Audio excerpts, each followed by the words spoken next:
वहीं justice Yashwant Verma cash कांड में बड़ा अपडेट सामने आया। जांच पैनल की रिपोर्ट में यह बात सामने आई कि जस्टिस वर्मा के घर कैश मिलने का सबूत है। 3 जजों की कमेटी की रिपोर्ट में जले हुए नोटों की पुष्टि हुई। 3 सीनियर जजों के पैनल ने इलाहाबाद हाई कोर्ट के मौजूदा जज जस्टिस यशवंत वर्मा को हटाने की कार्रवाई शुरू करने की सिफारिश भी की है। ये सिफारिश उनके सरकारी आवास में लगी आग की जांच के बाद की गई, जिसमें बड़ी मात्रा में जली और अधजली करेंसी नोट पाए गए थे। जजों के पैनल की रिपोर्ट में दावा किया गया है कि जस्टिस यशवंत वर्मा को हटाने के लिए पर्याप्त सबूत है। रिपोर्ट के मुताबिक इलाहाबाद हाईकोर्ट के जस्टिस यशवंत वर्मा को हटाने की कार्रवाई शुरू करने की आवश्यकता है।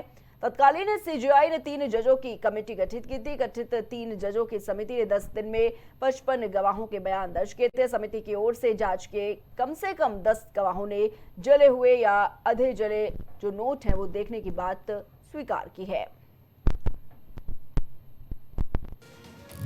जज के घर नोट जांच में एक बड़ा खुलासा, जले हुए नोट को संदिग्ध माना गया है। बता दें कि जांच में खुलासा हुआ रूम में नोटों की संख्या ज्यादा थी। परिवार की संलिप्तता से रूम में कैश आया होगा। तो जज के घर नोट जांच में एक बड़ा खुलासा सामने आया है। सिटिंग जज के स्टोर में नोट रखना संभव नहीं। जज के घर की हर वक्त मॉनिटरिंग की जाती है। तो जांच पैनल में जो जज शामिल हैं वो न्यायमूर्ति जीएस, न्यायमूर्ति शील नागू और न्यायमूर्ति अनु शिवरामन हैं। तो एक बड़ा खुलासा जो है इसमें हो चुका है, क्योंकि तमाम दिन से ये विवाद जो है वो देखने को मिल रहा था। और आपको बता दें कि इनकी तरफ से ये भी लगातार कहा जा रहा था कि इनमें कोई भी हाथ नहीं है उनका, ये लगातार फंसाया जा रहा है। लेकिन अब पूरी जो रिपोर्ट सामने आई उसमें तमाम तरह के जो बड़े खुलासे हैं वो साफ तौर पर देखने को मिले हैं। और अब यशवंत वर्मा की जो मुश्किलें हैं वो एक बार फिर से बढ़ती हुई नजर आ रही है, क्योंकि इस पूरी जांच में जो रिपोर्ट पेश की गई उसमें जो सबूत है वो सामने आ चुके हैं, जिसके बाद यशवंत वर्मा की जो मुश्किलें एक बार फिर से बढ़ती हुई नजर आ रही हैं।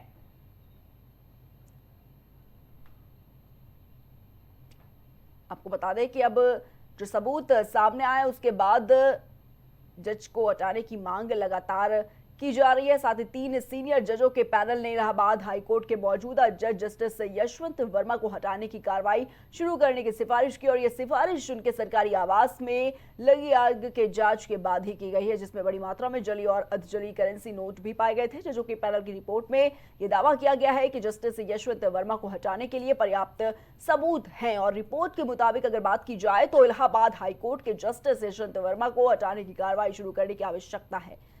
तत्कालीन सीजेआई ने 3 जजों की कमेटी गठित की थी। गठित 3 जजों की समिति ने 10 दिन में 55 गवाहों के बयान भी दर्ज किए थे। समिति की ओर से जांच के कम से कम 10 गवाहों ने जले हुए या आधे जले गए नोट देखने की बात स्वीकार की है। तो जो पूरी रिपोर्ट है वो सामने आ चुकी है, जिसके बाद जो तमाम तरह के कयास इस पर लगाए जा रहे थे अब वो साफ हो चुके हैं। क्योंकि आपको बता दें कि जब ये मामला उजागर हुआ था उसके बाद जज ने यह साफ तौर पर कहा था कि इन नोटों के बारे में उन्हें कुछ भी नहीं पता है। ये नोट कहां से आए, उनके घर में ये नोट कैसे मौजूद रहे, इस बात का कोई भी उनको पता नहीं था। साथ ही ये भी कहा गया कि उन्हें सिर्फ और सिर्फ फंसाने की कोशिश की जा रही है और इन नोटों के बारे में उन्हें कोई भी खबर जो है वो नहीं है। लेकिन अब जब इस पर जांच बैठी, इस पर जब रिपोर्ट पेश की गई तो उसमें साफ तौर पर एक बड़ा खुलासा होता हुआ नजर आया है कि जो नोटें हैं वो बरामद हुई हैं। और इस पर आपको बता दें कि इस पर अब जब खुलासा हुआ उसके बाद देखा जा रहा है कि अब उनको हटाने की मांग भी लगातार की जा रही है।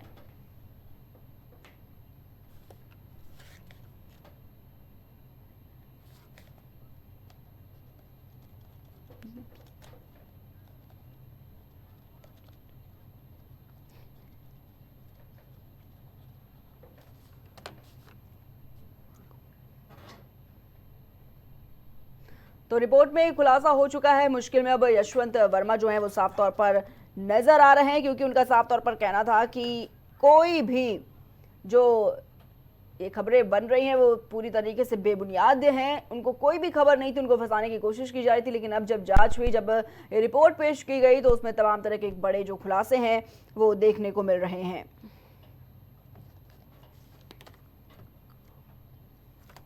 तो तो जज के घर नोट बरामद हुई और उसके बाद एक बार देखिए किस तरीके से इस रिपोर्ट में साफ तौर पर खुलासा हो चुका है और मुश्किल में यशवंत वर्मा नजर आ रहे हैं। अब सबूत मिलने के बाद उन्हें हटाने की जो प्रक्रिया है वो भी शुरू कर दी गई है। आपको बता दें कि 10 दिन में 55 गवाहों के बयान भी इस पूरे मामले में दर्ज किए गए, जिसके बाद ये बड़ा फैसला जो है वो सामने आ चुका है। और इसके बाद आपको बता दें कि जब ये खुलासा हुआ, जब रिपोर्ट सामने आई, उसके बाद यशवंत वर्मा की जो मुश्किलें हैं वो बढ़ती हुई नजर आ रही है। जस्टिस यशवंत वर्मा को हटाने के लिए ये कहा जा रहा है कि जो सबूत हैं वो पर्याप्त हैं। तो जजों का जब पैनल बैठा, जब इस पर जांच की जा रही थी, तब ये दावा किया गया कि जस्टिस यशवंत वर्मा को हटाने के लिए जो हमारे पास सबूत हैं वो पर्याप्त थे। और लगातार आपको बता दें कि इनको हटाने की मांग भी की जा रही थी, क्योंकि जिस तरीके से उनके घर से बड़ी मात्रा में जो नोटें बरामद हुई, उसके बाद तमाम तरह के सवाल इन पर खड़े होते हुए नजर आ रहे थे। लेकिन अब जब ये रिपोर्ट में खुलासा हो चुका है, उसके बाद आपको बता दें कि यशवंत वर्मा की मुश्किलें एक बार फिर से बढ़ती हुई नजर आ रही हैं।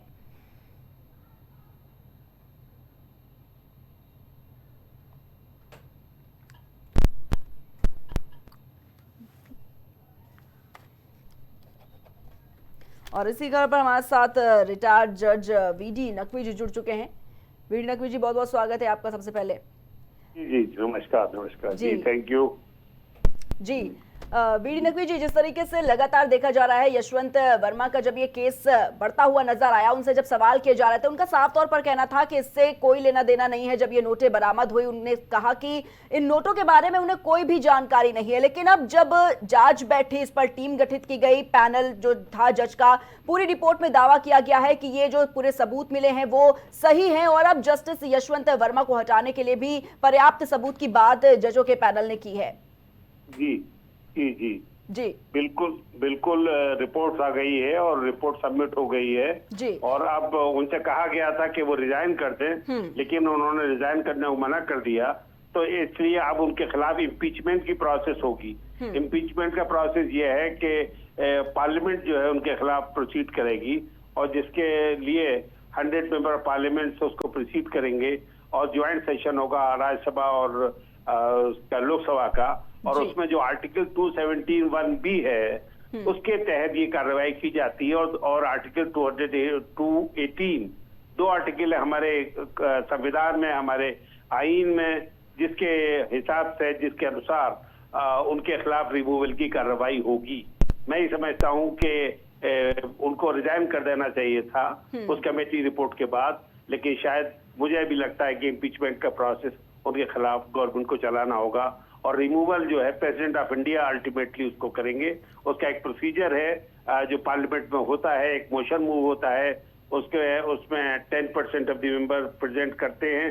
और खास बात यह है कि जो मेजोरिटी चाहिए, जो मेंबर राज्यसभा और मेंबर लोकसभा जिसमें प्रेजेंट होंगे उस दिन, उसके 2/3 लोग अगर उसको वोट करेंगे तब उनका रिमूवल वहां से रिकमेंड कर दिया जाएगा प्रेसिडेंट ऑफ इंडिया के लिए।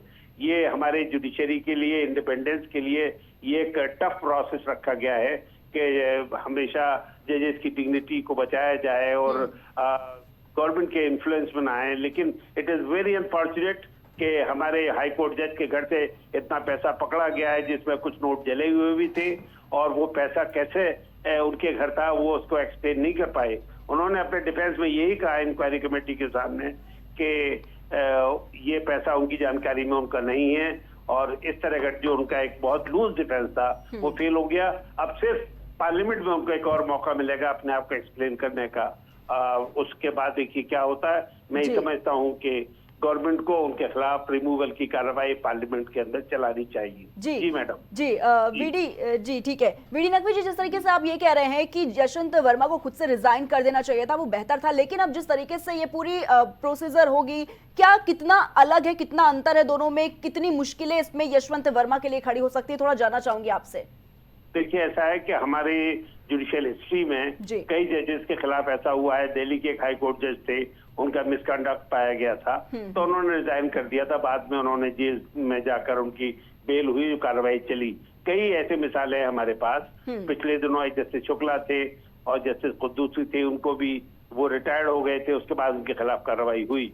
उसके बाद आप ये समझिए कि ये प्रोटेक्शन उनको बतौर जज रहेंगे तब तक है। उसके बाद उनका क्रिमिनल प्रोसिक्यूशन भी हो सकता है, लेकिन उस सीट पर रहते हुए उनका क्रिमिनल प्रोसिक्यूशन नहीं हो सकता। लेकिन उनके रिमूवल की जो है कार्रवाई है वो एक इम्पीचमेंट का प्रोसेस है, जो जैसा कि मैंने बताया आर्टिकल 217 और 218 में प्रोसेस ले डाउन किया गया है कि किसी भी हाई कोर्ट जज या सुप्रीम कोर्ट जज को कैसे रिमूव किया जाए।